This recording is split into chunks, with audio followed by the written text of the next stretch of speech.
Conheçamos e prossigamos em conhecer o Senhor. Oséias capítulo 6, verso 3. Estamos novamente juntos e agradecemos a Deus por Ele nos conceder este dia de vida, estes momentos. Iremos estudar a Bíblia com vocês. Agradecemos a todos que estudam conosco e que compartilham esses estudos com outras pessoas, a todos que são inscritos no canal Hora Tranquila no YouTube, que clicam no dedinho de joinha, e também a todos vocês que nos escrevem dizendo de onde estão nos acompanhando. Queremos aqui mandar um alô especial para a Sônia Rocha. Ela está parabenizando o seu cunhado Dionei Andrade, completando hoje mais um ano de vida. Parabéns. Mandamos também um alô especial para o Geraldo Correia Soares, de Itaipava, Petrópolis, no Rio de Janeiro. Maria das Dores Moreira, de Parecis, Rondônia. Pede orações por Luciana, que está em Londres, na Inglaterra, e está com problemas de saúde. Jandira Alves é de Maringá, no Paraná. Ricardo Rodrigues de Oliveira é de Bertioga, São Paulo. Pede orações em seu favor e também de familiares. Maria Ângela e suas netas Eva e Esther também estão sempre acompanhando. E o Sandro Willi, esposa Luzia Rosário, são de Anapu, no Pará. Todos os demais que nos escrevem, nós agradecemos e mandaremos sempre um alô para vocês. Iremos orar.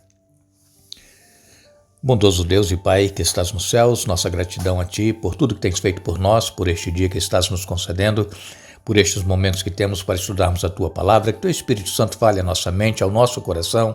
Ajuda-nos, Pai, a entendermos, aceitarmos e colocarmos em prática em nossa vida. Abençoe Dionei Andrade, que está aniversariando hoje também. Pedimos uma bênção especial para a Luciana, que está em Londres, está enferma, Tu sabes o problema, dê vitórias. Também abençoe, Pai, o Ricardo Rodrigues Oliveira e familiares que ele pede orações, e ainda Maria Ângela e suas netas Eva e Esther e todos os demais familiares, Pai. Abençoe também o Sandro Willi, a Luzia Rosário, a Jandira Alves, abençoe também Maria das Dores Moreira e o Geraldo Correia Soares, em nome de Jesus. Amém. O estudo que nós estamos fazendo essa semana, falando sobre mais testemunhos a respeito de que Jesus era o Messias, nós estamos vendo várias passagens bíblicas, não só no Evangelho de João, mas também estamos vendo outros evangelhos que nos trazem pessoas que testemunharam de Jesus como ele sendo o Messias. Agora, ontem nós falamos aqui a respeito de Jesus se apresentando como o pão do céu, o pão espiritual. E as pessoas que estavam acompanhando Jesus por causa de milagres, por causa de ressurreições e também por causa de comida. Então, quando Jesus disse que ele era o pão vivo que desceu do céu, muitas pessoas deixaram de seguir Jesus, o abandonaram, rejeitaram. Eles queriam pão físico, pão material, eles queriam encher a barriga. Era isso que eles estavam querendo. E este era o rei que eles queriam, um rei que provesse tudo para eles que eles necessitavam. É como hoje, né? O governo aí no Brasil, ele dá uma Bolsa Família para a pessoa e diz o seguinte: olha, se você trabalhar, você perde o Bolsa Família. Então incentiva a pessoa a ficar à toa, a viver às custas do governo e ganhando mixaria. Não dá para viver o que o governo dá como Bolsa Família. E precisamos, então, ter consciência de que nós precisamos trabalhar para conseguir o nosso alimento, porque o próprio Deus, ele disse que com o suor do teu rosto comerás o teu pão. Não é vivendo às custas de alguém ou às custas do governo, mas trabalhando, ganhando o próprio sustento. E então as pessoas, muitos abandonaram Jesus, e Jesus então pergunta aos 12 discípulos se eles também queriam deixá-lo. E então Pedro diz: Senhor, para quem nós vamos? Tu tens as palavras de vida eterna, tu és o Messias. Pedro então confessa aqui com a sua própria boca que Jesus era quem eles estavam esperando.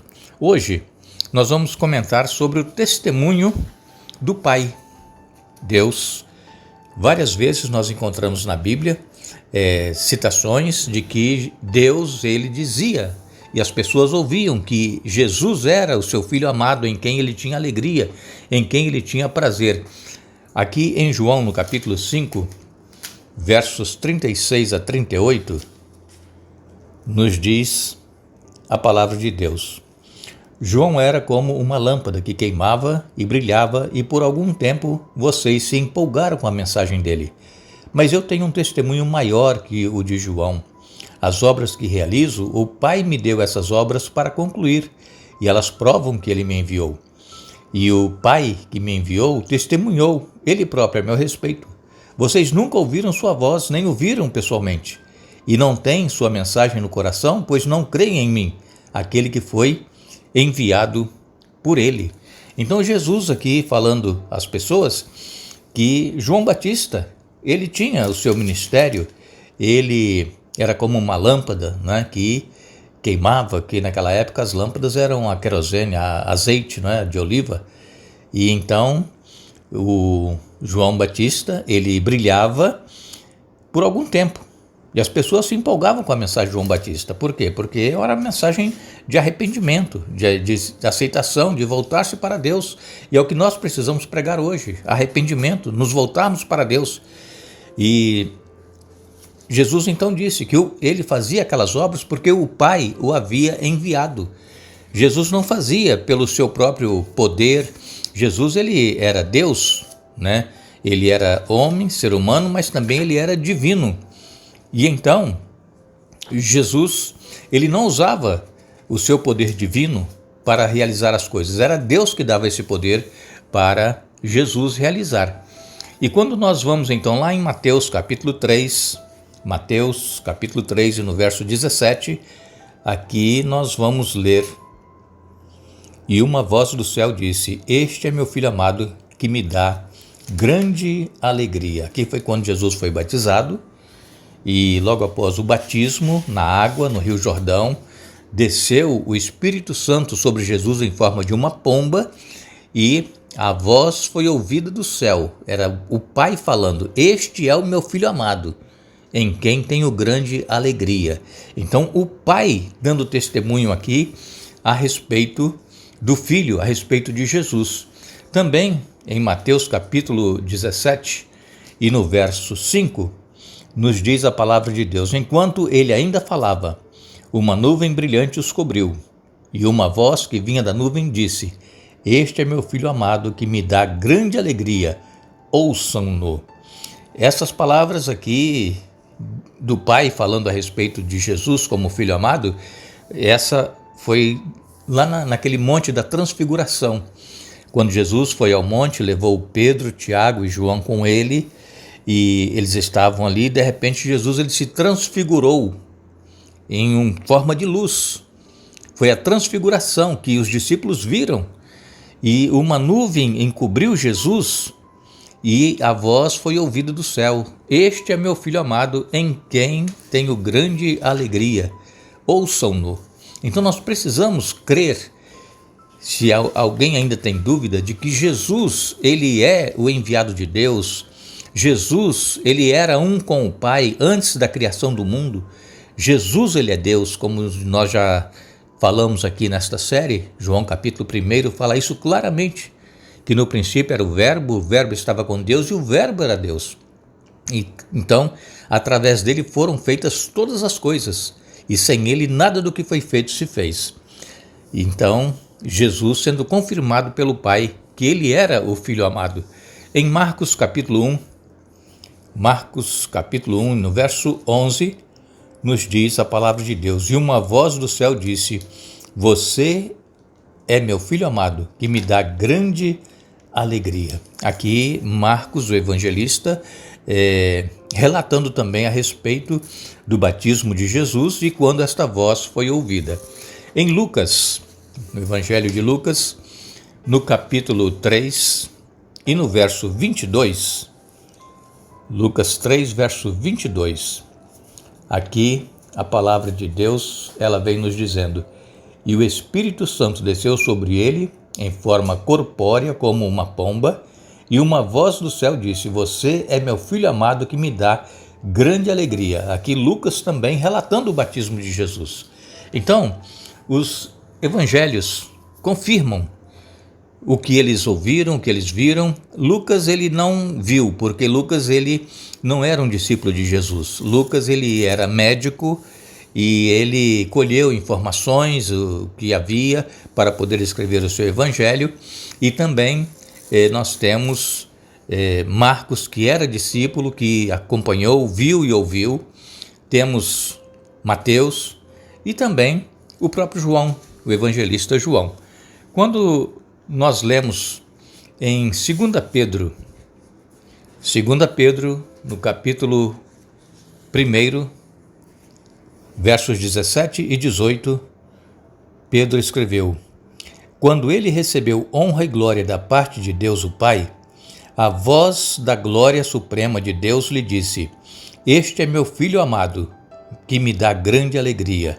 Nós mesmos ouvimos essa voz do céu, quando estávamos com ele no Monte Santo. Pedro aqui então confirmando, quando ele estava com Jesus, juntamente com Tiago e João, e foi ouvida essa voz dos céus. Era o próprio Deus falando sobre Jesus. Este é o meu filho amado, que me dá grande alegria. E Pedro confirma que eles mesmos ouviram essa voz do céu. E lá na transfiguração apareceram Moisés e Elias. Como nós sabemos, Elias foi levado vivo para os céus, ele não passou pela morte. E Moisés, ele morreu no Monte Nebo, mas os anjos o ressuscitaram e ele foi levado para os céus e está também nos céus. E então, nessa transfiguração de Jesus, eles apareceram ali no monte. E Pedro até sugeriu que fosse construído 3 cabanas, uma para Jesus, outra para Moisés e outra para Elias, para que eles ficassem juntos ali. Mas Jesus não veio para ficar aqui. Jesus ele só veio para cumprir a sua missão. E a missão de Jesus já estava chegando ao seu final. Quando aconteceu essa transfiguração, Jesus já estava caminhando para se entregar e morrer na cruz do Calvário. E aí Deus manda Elias e Moisés para fortalecer Jesus. Por quê? Porque na humanidade Jesus ele tinha medo de passar pela morte. Assim como nós sabemos que um dia, mais cedo ou mais tarde, nós também poderemos morrer antes de Jesus voltar, mas nós não queremos morrer, nós temos medo da morte. Essa é a realidade. E Jesus, como ser humano, ele também tinha medo. Ele tinha medo porque ele estava pagando o preço do pecado de toda a humanidade, estava sobre ele, e ele, como ser humano, ele pensava que a morte era o fim e ele não iria mais poder voltar à vida. Mas como nós sabemos, a natureza humana de Jesus, ela morreu, mas a natureza divina não morreu. E ao terceiro dia ele ressuscitou porque ele tem vida em si mesmo por ele ser Deus. Quando o anjo o chamou da sepultura, ele ressurgiu vitorioso. E esse mesmo Jesus que aqui esteve, que aqui viveu, que morreu por nós, ressuscitou e que está nos céus, ele vai voltar. E ele vem para nos buscar, que nós possamos manter a nossa fé, a nossa confiança em Jesus, que ele é poderoso e que ele pode nos dar a vitória sobre os problemas que nós enfrentamos, sobre as nossas fraquezas espirituais, mas que através de Jesus nós seremos vitoriosos. Que Deus nos abençoe, que Deus nos dê um bom dia. Retornaremos amanhã para dar sequência ao estudo da semana, mas não nos esqueçamos, a Bíblia nos diz que a vida eterna é esta: que te conheçam a ti só, por único Deus verdadeiro, e a Jesus Cristo a quem enviaste. João capítulo 17, verso 3. Que Deus nos abençoe.